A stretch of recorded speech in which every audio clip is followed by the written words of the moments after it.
Shalom Bapak Ibu dan saudara-saudara yang kekasih dalam Tuhan Yesus Kristus. Ada satu pertanyaan, apakah orang Kristen yang sudah dibaptis masih dapat berbuat dosa? Jawabannya adalah ya dan tidak. Tergantung dari kondisi dan persyaratan berikut ini, apakah dipenuhi atau tidak. Dalam 1 Yohanes 3 ayat 9 dikatakan, setiap orang yang lahir dari Allah tidak dapat berbuat dosa lagi, sebab benih ilahi tetap ada di dalam dia, dan ia tidak dapat berbuat dosa karena ia lahir dari Allah. Allah itu roh, maka yang dia lahirkan adalah roh juga. Berbeda dengan manusia daging yang akan melahirkan daging juga. Tetapi kapankah Allah melahirkan roh? Karena tidak ada bentuk waktu dalam bahasa Indonesia, maka hal ini lebih diperjelas dalam King James Version dengan ayat yang sama dalam 1 Yohanes 3 ayat 9, yaitu whosoever is born of God do not commit sin, for his seed remaineth in him, and he cannot sin because he is born of God. Whosoever is born, siapa saja yang dilahirkan. Di sini is born adalah present tense atau bentuk waktu sekarang. Jadi Allah melahirkan roh setiap hari, dan benih ilahi yang ada di dalam kita mengakibatkan tidak dapat berbuat dosa lagi. Tetapi bagaimana dengan jiwa kita? Menurut Watchmeni dalam bukunya Manusia Rohani, tubuh yaitu panca indera dan wadat merupakan pintu masuk dalam jiwa, yaitu pikiran, emosi, dan tekad.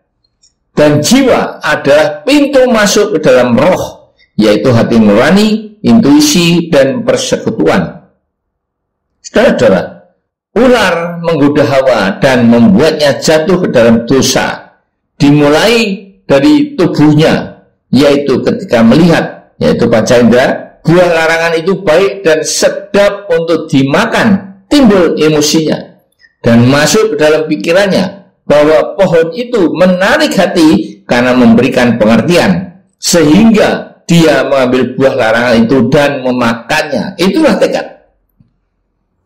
Saudara-saudara, karena kudus adalah sifat natur Allah, dan tidak ada seorang pun yang mampu untuk berbuat kudus dengan usaha dan kemampuannya sendiri tanpa pimpinan dan kuasa Roh Kudus. Tetapi sejauh mana Roh Kudus memimpin hidup kita dan ingat memampukan kita untuk tidak dapat berbuat dosa? Jawabannya ada di Yehezkiel 47 ayat 3-5, di mana air yang keluar dari ambang pintu bait suci yang merupakan lambang dari Roh Kudus, ketika orang itu disuruh masuk dalam air dan setelah 1000 hasta, air itu dalamnya sampai di pergelangan kaki.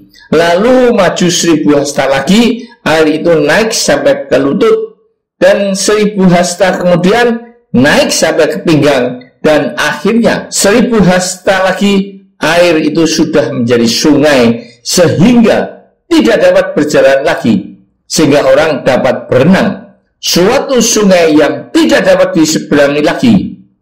Apakah arti permukaan air yang naik setiap 1000 hasta itu?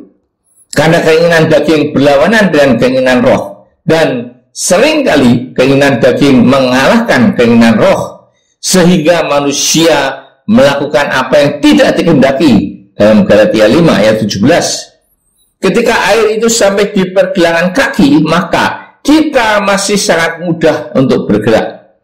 Artinya masih mudah berbuat dosa, karena Roh Kudus masih selevel pergelangan kaki saja. Kemudian permukaan air naik sampai ke lutut, di mana sudah mulai agak berat untuk berjalan di dalam air. Lalu naik lagi sampai ke pinggang. Inilah titik keseimbangan antara pimpinan Roh Kudus dan keinginan daging kita. Akan tetapi ketika air itu sudah menjadi sungai, sehingga tidak dapat berjalan lagi dan orang dapat berenang, artinya terjadi perubahan dari cara berjalan menjadi berenang berarti hidup kita sudah sepenuhnya dikuasai oleh Roh Kudus yang memimpin dan memampukan kita untuk tidak berbuat dosa lagi. Permukaan air yang naik setiap 1000 hasta melambangkan perubahan hidup ini tidak dapat instan, tetapi harus melalui proses pemurnian. Harus ada transformasi atau perubahan hidup, seperti ulat daun yang bermetamorfosa menjadi seekor kupu-kupu. Harus melalui proses sebagai kepompong dahulu.